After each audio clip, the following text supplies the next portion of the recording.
or the reports we reviewed, Larry King's name was consistently present as someone that the youth were making allegations against. I would say we handed over at least a foot-high amount of material to authorities, and nothing happened. Omaha police now accept that Larry King may have been abusing children. Good morning, Roberta.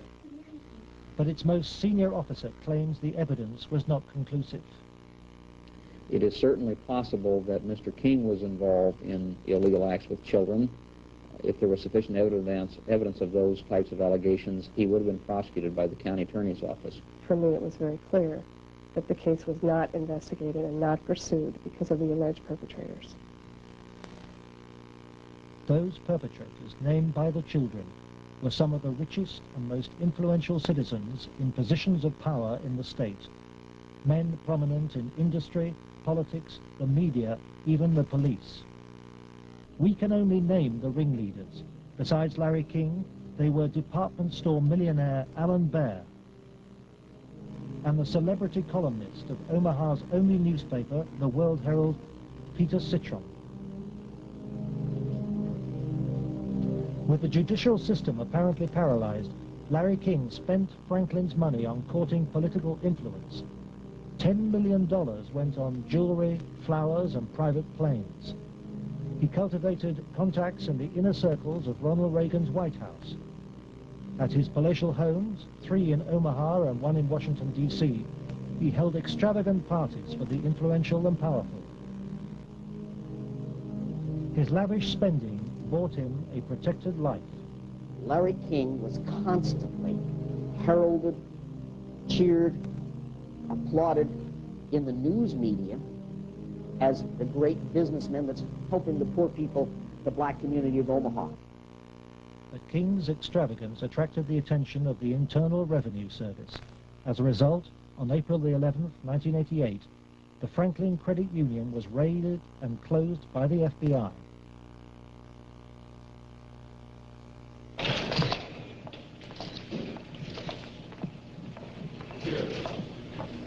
King was arrested, and the federal investigation showed he had stolen $40 million from Franklin.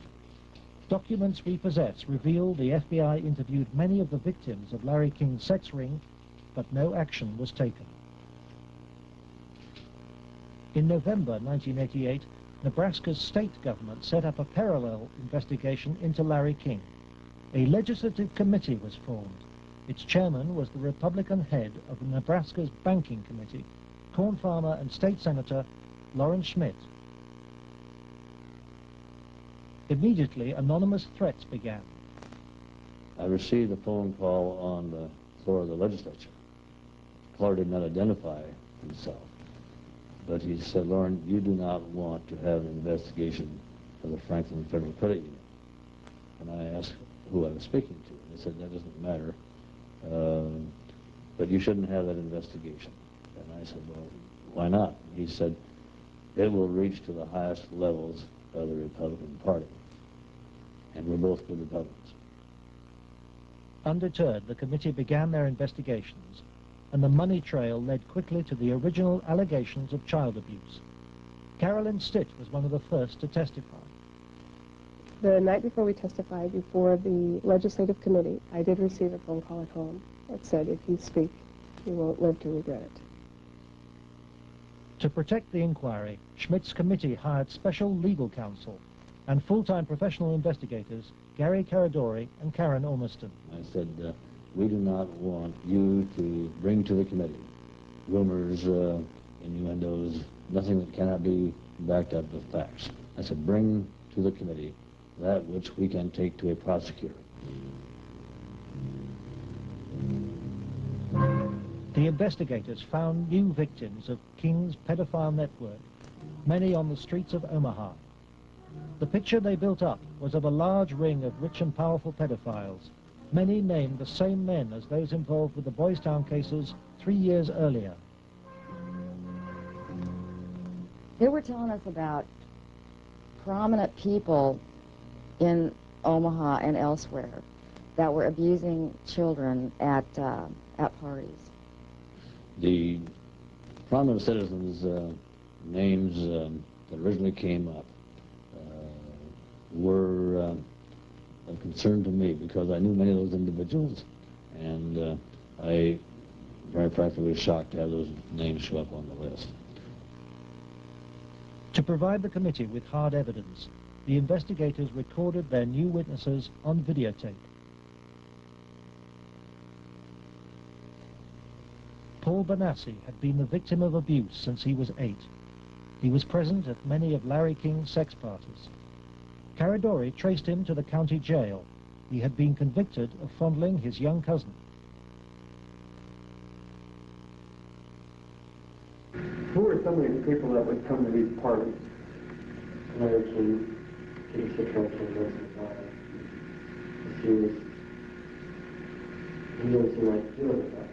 like-minded people. Media personality Peter Citron procured some of his victims from Boys Town. The kids he liked were mainly around the age of probably about 8 and 13. It was mainly fondling and oral sex with them. He did have some anal sex, but he usually did that with the older kids. The parties involved ever more sadistic abuse. Whenever you were tied up, was there anybody else present other than you, Peter Citron? Yes. Who was that? It was Alan Bear's companion. Millionaire Alan Bear hosted parties for a large number of sadistic pedophiles.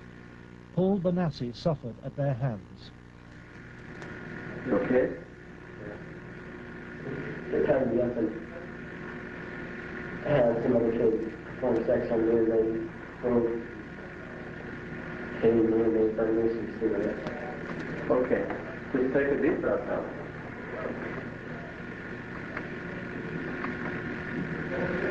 And Constable Troy Bonner. Troy Bonner would tie you up? He was there. Troy Bonner was found by the investigators and his videotape testimony taken under oath. I was shocked when I walked in. There was a kid, I would say about 15 years old, out in the middle of the room. One guy was standing in front of him. He was bent over, and the other guy was like reaching under him, playing with his nipples, while a guy whom Jeff told me was a police officer shoving beads up his rectum. The police officer was shoving beads up his rectum? Yes. Bonner named Alan Bear as the man who introduced him to the sex parties. Alan Bear was a sick fuck. Didn't care, wanted sex, nasty, I don't even know if you can call it sex.